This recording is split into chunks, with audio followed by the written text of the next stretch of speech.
This pile of dirt came from one of the most valuable emerald mines in the world. Hundreds of people scavenged through waste by hand to uncover a few tiny stones.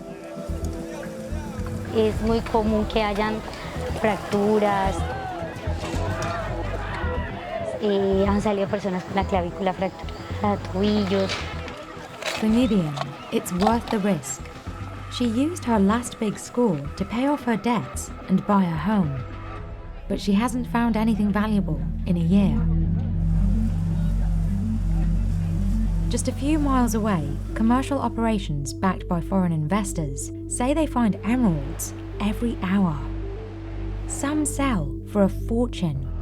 Retail a stone like this could go for about $500,000.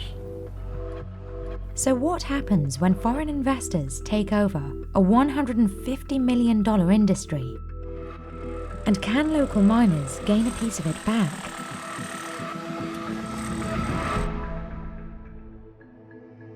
Emeralds form when hydrothermal fluids collect and mix beryllium with chromium or vanadium.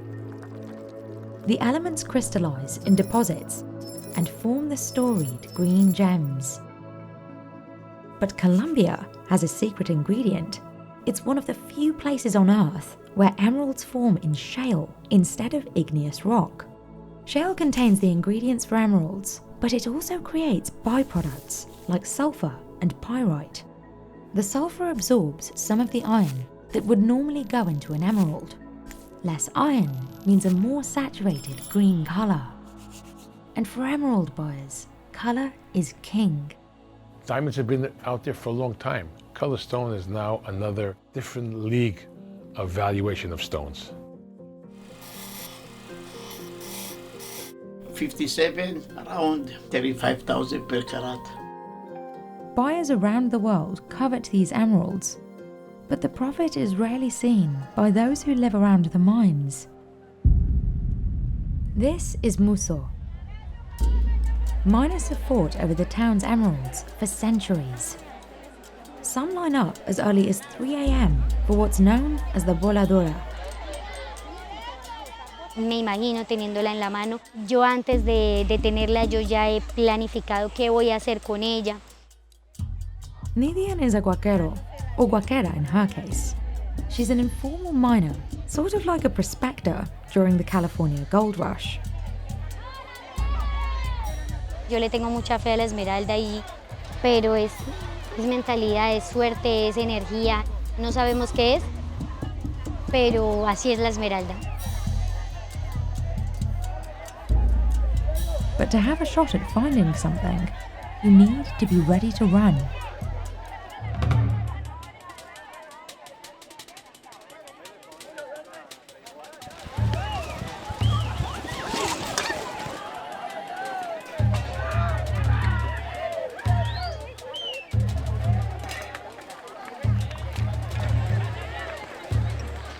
Nidian claims her spot and digs for treasure the size of a pebble.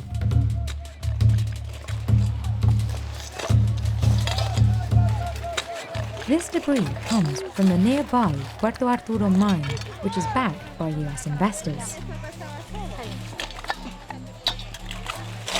Pues entre nosotras nos respetamos, ¿no? Ya lo que hizo la señora que entra de última. Y si la regalamos, le dije, le regalo un platado y me sacó 2, pues claro, me dio rabia. Si hay una chispa y brota y usted está mirando para otro lado, la cogen y a la boca o a las botas y calla ahí.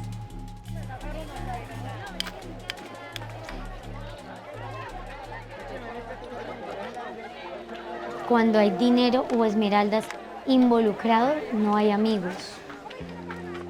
A veces ni familia.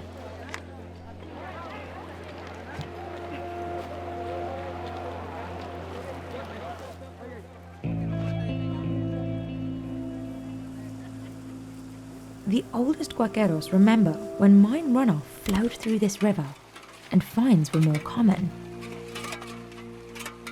But environmental regulations and modernized excavation put a stop to that.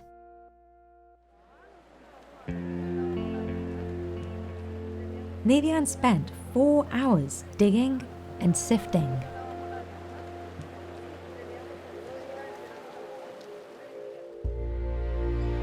Sacamos unas chispitas que algo han de valer. No mucho, no es nada, pero vale. Hay ocasiones en las que no sacamos absolutamente nada. These small stones are probably worth less than $25 each. Voladoras happen sporadically, so her next opportunity won't be for another few weeks.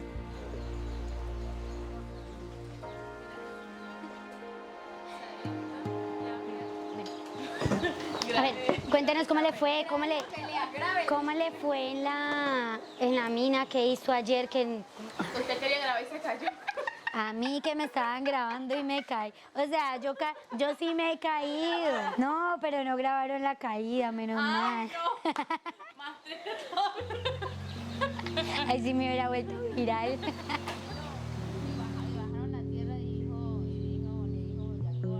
Qué trágico va a ser que usted vaya y por cargarse un bulto al hombro se saque 10, 20, 30, 50 millones. Eso no es trágico.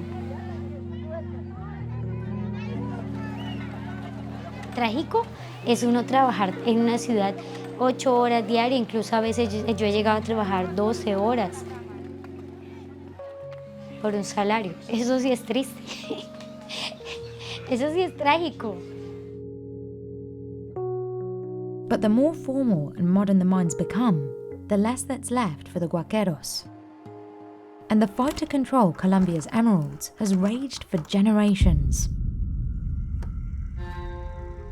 In the mid-20th century, the Colombian government tried to nationalize the mines, but the remote area proved impossible to control.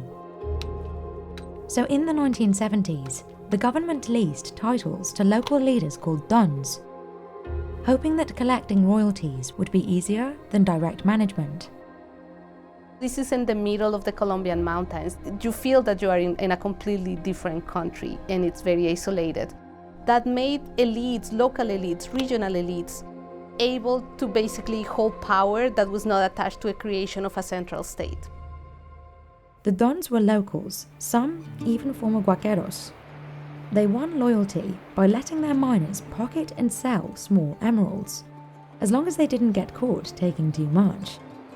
These were people who accumulate a lot of power and power that could become violent in many ways. But at the same time, they will become the ones who will provide jobs and economic benefits to the population.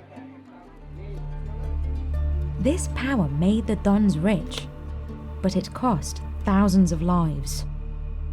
Beginning in 1965, countless messy fights erupted between dons, illegal miners, paramilitaries, and drug traffickers in a series of conflicts known as the Green Wars.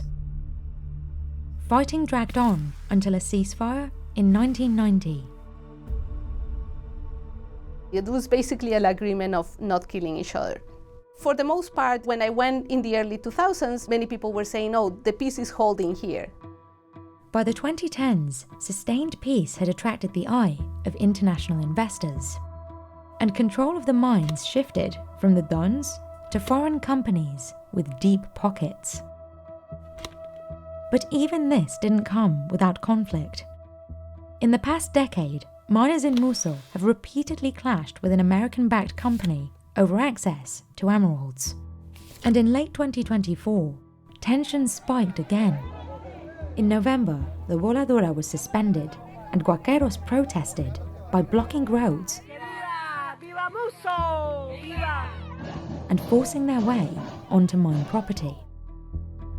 In January, the governor of the Department of Boyacá met with mine owners and local leaders to discuss improving conditions for the Guaqueros, like formalizing the Voladora and prioritizing local labor and goods. Garantiza que podamos seguir teniendo paz y sana convivencia en la región.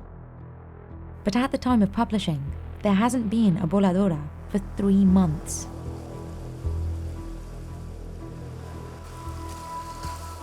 However, locals say outside investment has brought benefits as well. Just a few kilometers away from Muzo as the crow flies, but nearly a day's journey by bumpy roads, lies one of the biggest emerald mines in Colombia. This is the Cosquez mine. Fura Gems, a company based in Dubai, acquired a majority stake in 2017. The company poured $150 million into modernizing and expanding the vast tunnels. Today, Fura exports 500,000 carats annually. Just 10 years ago, this mine looked very different. Tunnels were narrow, and miners pushed around small quantities of ore by hand. When we came, it was hardly like a mine of a 1 by 1 meter. And right now, we are standing here by 4 by 4. Even your car can pass through this mine. This is going to be the largest mine of emerald in the world. But Fura's investment means there's less and less available for locals. Like these women, known as artisanal tunnel miners.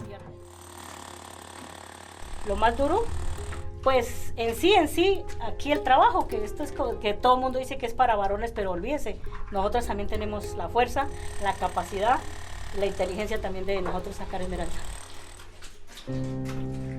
They do things the old way. Smaller tunnels, limited equipment, and more dangerous conditions. Many artisanal miners have applied for an official mining title to legitimize their claim, a process the National Mining Agency says it's made easier to access.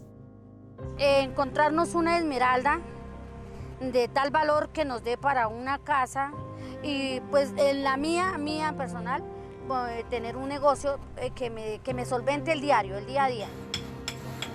But the piece that enabled Fura to thrive hasn't helped small-scale miners financially. Yaneth might go all year without making any profit.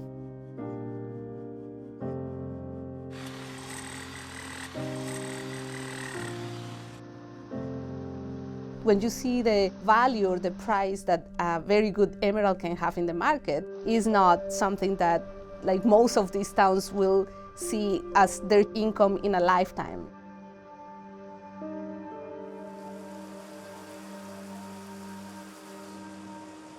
But for the 500 workers Fura employs, the recent foreign investment has been life-changing.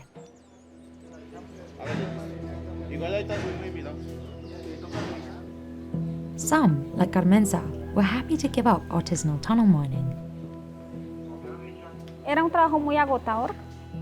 No teníamos buena ventilación, buen sostenimiento. Todos los días uno se iba con ese, con ese miedo, ¿sí? Que le pasara a uno algo. Yo un día ingresé, estando recogiendo la tierra, me cayó, me salvé porque pues donde la piedra me caiga encima empecé a pedir auxilios. Es algo muy riesgoso, es algo muy peligroso y pues yo le doy gracias a Dios porque estoy contando el cuento en estos momentos acá con ustedes.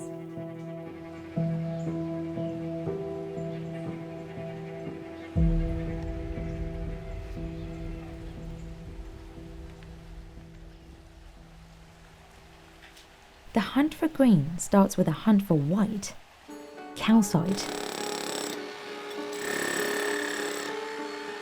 Even valuable emeralds are relatively small, so calcite veins in which the gems often form are a signal to miners to look closely. Es algo que pues es suerte, es la suerte pues. Todas las esmeraldas son valiosas, pero pues todas no son de la misma calidad, ni grande no. Grande no. If the area is promising, miners clear away the rock and add supporting material. Then, it's time to get up close.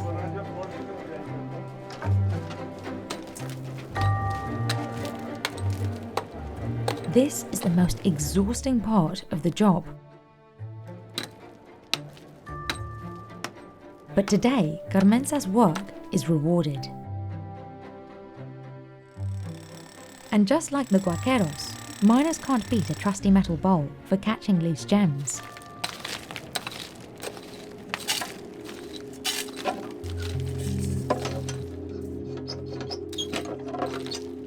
But one big difference compared to Nidian is that anything Carmenza finds, she promptly puts into a lockbox. Supervisors even check her mask and boots for smuggled gems. Workers at Fura are paid with a salary, not emeralds. Carmenza says it's still exciting to find one, even though she can't take it home. Que está la producción es algo de alegría, pues se motiva a uno a seguir en el chequeo, porque uno, o sea, pues uno se va con esa que hay más esmeralda en el frente. Back in 2018, the washing process looked similar to what the Guaqueros do by hand. Now, it's on a whole other level.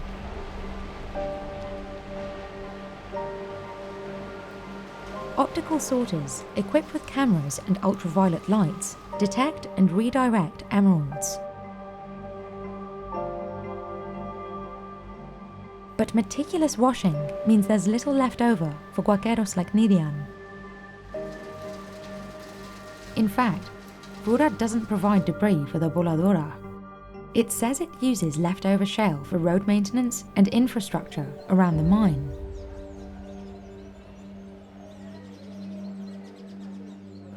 Cuando yo ingresé como minera artesanal, se trabajaba como con esa desconfianza porque pues se presentaba mucho, bueno, uno ingresaba al frente de trabajo y bueno, que las peleas, que una cosa, otra.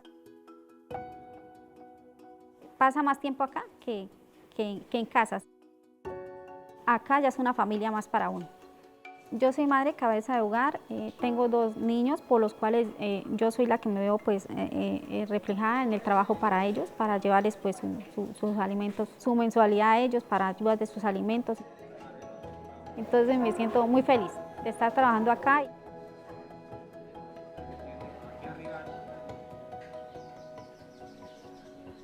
It's a steady job in a place without many other options. But most of the money generated from emerald mining doesn't stay in the communities around Cosquez or Muzo. Most of the profit, of course, is being made by the owners of the mines, but it's also being made internationally for those who trade the emeralds, and those profits never touch the regions where the emeralds are produced. Each year, Colombia exports about $130 to $150 million worth of emeralds. One of the top buyers is the US. Demand for emeralds is increasing, and people are buying from all corners of the world. People think, oh, you own a mine, it's easy. It's tons of headaches. Michael invested in a mine in Colombia to source the quality of gems he's after. Of course, the bigger, the better, but we look in terms of the quality. What's the best of the quality to have? A lighter emerald is less valuable than a darker emerald. Also, too dark is also not correct. The average price per carat is anywhere from $5,000 to $35,000, $40,000. Michael sells emeralds wholesale to jewelers like Tiffany, and he says emeralds he's sold have shown up on the red carpet and at royal weddings. Without Muzo entering in 2009, without Fura coming in 2017, I wouldn't think to be involved in mining. For Michael, the peace and modernization brought by foreign investors has been a welcome change. The American company coming in to buy the mine, it cleaned up the area. Peace, not fighting, is the best thing. Me as a businessman is about buying the beautiful gems Colombia produces and bringing to the world. That's the passion I have. There's an excitement and a passion to this greenstone for me and my family. Fura shares this excitement. The company says it plans to invest over $100 million more in Colombia, and it extended its mining license to 2050. While the industry is modernized, in many ways it hasn't changed. The cycle of exploitation dates back 500 years. In the 16th century, Spanish conquistadors forced indigenous people and enslaved Africans to work the mines. The Spanish coveted valuable deposits, and lavish emeralds made their way to crowns and jewellery around the world. Since then, the mines have changed hands countless times. There has been peace and times of intense fighting, but the real money has always been made by those at the top. For the most part, those at the top, those who are the owners of the mines or the traders in the international markets or the users, don't care about those disposable populations. They can always change. They are not getting rich, but there will always be people in need of engaging in these economies to be able to live if they have no other economic options.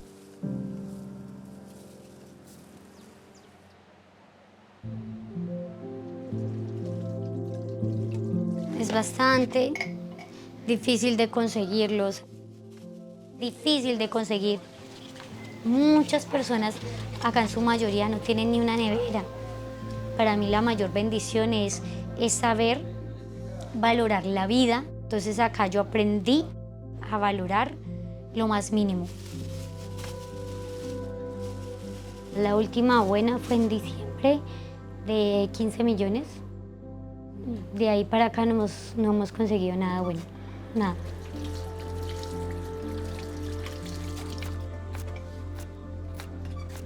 Pues por eso tú siempre vas a ver que en mi casa hay muchas hierbas, así como las piedras, las gemas, cada una tiene una propiedad.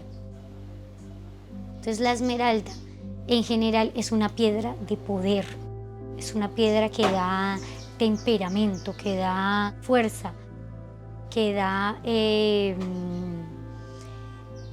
salud. La esmeralda, por ser relacionada con el color verde, es el color de la salud, de la abundancia, de la prosperidad. O sea, yo sentirme orgullosa de decir soy de Muzo por lo que realmente somos, que somos personas guaqueras, y el nombre y el término guaquero para nosotros es un orgullo.